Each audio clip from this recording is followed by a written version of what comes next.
কয়দিন পর দেখি কি তোমার শাশুড়ি আমাকে ভালোবাসতে শুরু করলো। বাবা, আমার মেয়েটা তো তোমাকে দেখলে ভয় পায়। তুমি একটু কষ্ট করে আমার মেয়েটাকে ম্যানেজ করো না। কি আর ম্যানেজ করবো শ্বশুর আব্বা? হ্যাঁ, আপনি আমার শ্বশুর আব্বা। কি করে যে বলি, তারপরেও বলি, যে মেয়েরে ইয়ে করলে পরে বলে প্রেগনেন্ট হয়ে গেছে, সেই মেয়েরে ম্যানেজ করা যায়? এইটা আপনার বোঝা উচিত। আমার যে কি বোঝা উচিত আর কি বোঝা উচিত না, সেটাই তো আমি বুঝতে পারছি না বাবা। নিজের মেয়ে যখন বাপকে চরিত্রহীন বলে না, তখন বাপ হিসাবে আমার জীবনটাই মিথ্যে হয়ে যায়। আব্বা, বিয়ে করা বউ যখন নিজের স্বামীর চরিত্রহীন বলে, তখন সেই স্বামীর জীবনটাও মিথ্যা হয়ে যায়। আব্বা, চলেন এক কাজ করি, দুইজন মিথ্যা নিয়ে বনে যাই, দুইজন বনে গিয়ে আমরা সংসার করি। না বাবা, এটা এখন আমার পক্ষে সম্ভব না। আমার বয়স প্রায় শেষ। এই বয়সে আমি বনে গিয়ে বেশি দিন বাঁচবো না। তোমার কাছে একটা সিগারেট হবে? দাও না, একটা সিগারেট খাই।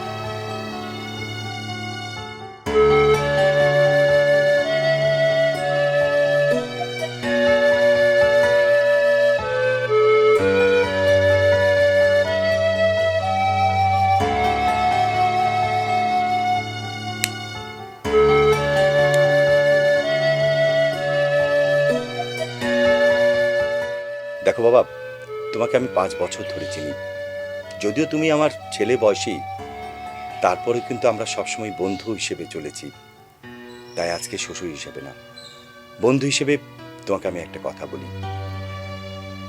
বিয়ে মানে শুধু এক বিছানায় থাকা না। বিয়ে সংসার মানে হচ্ছে যত্ন, মায়া, ভালোবাসা। আমার মেয়েটা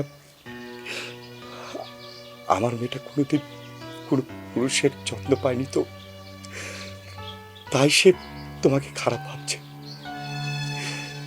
প্লিজ, তুমি আমার মেয়েটাকে যত্ন করতে শেখো, মায়া তৈরি করো। দেখবে, যে মেয়ে তোমাকে খারাপ ভাবছে, দূরে ঠেলে দিচ্ছে, সেই মেয়েটা একদিন তোমাকে কাছে টেনে নেবে। প্লিজ বাবা, প্লিজ।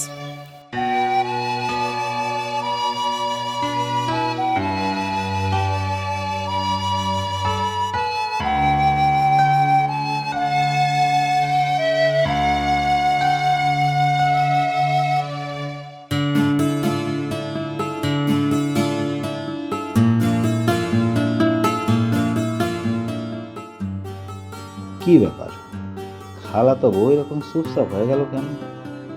একটা কিস খাই কি সব ঠিক হয়ে গেল? কি ব্যাপার, কি হয়েছে? আপনি একটু ভাবিকে ডেকে দিতে পারবেন? কি হয়েছে কি? কি হয়েছে আপনি বুঝবেন না, আপনি একটু ভাবিকে ডেকে দেন।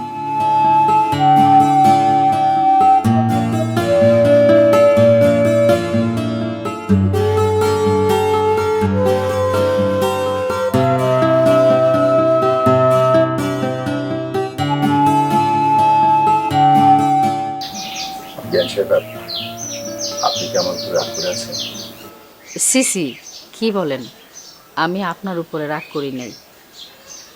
আসলে কি জানেন, আমার ছেলেটা বিয়ে করতে চায় নাই, আমি জোর করে বিয়ে দিছি।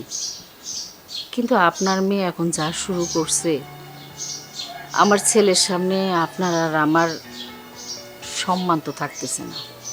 আবির খুবই ভালো ছেলে, ও আমাদের কাউকেই ছোট করবে না। আমি যখন বিয়ে করেছিলাম, আমার বউটাও ঠিক এইরকম আচরণ করতো। খারাপ কিছু না। আসলে বিয়ান সাহেবা, কিছু মানুষ প্রথমেই মানিয়ে নিতে পারে, আর কিছু মানুষের মানিয়ে নিতে সময় লাগে। আমার মেয়েটার সময় লাগছে। আপনি আমরা সবাই যদি ওকে একটু সময় দিই, দেখবেন একদম ঠিক হয়ে যাবে। তাছাড়া আমার মেয়ে তো আপনার মেয়ে। প্লিজ, আমার মেয়েটার উপর আপনি রাগ করেন না। না না, কি যে বলেন আপনি! আপনার মেয়ের উপরে রাগ করি নাই। আমার মেয়েও তো আপনার ঘরে আছে। আপনার মেয়ের উপরে যদি আমি রাগ করি, তাহলে তো আপনিও আমার মেয়ের উপরে রাগ করবেন। আসলে আমার ছেলেটার জন্য অনেক খারাপ লাগতেছে, এই আর কি। ধৈর্য ধরতে হবে। সংসারের প্রধান খুঁটি হচ্ছে ধৈর্য। আবির যতই ধৈর্য ধরবে, তার সংসারের খুঁটি ততই শক্ত হবে।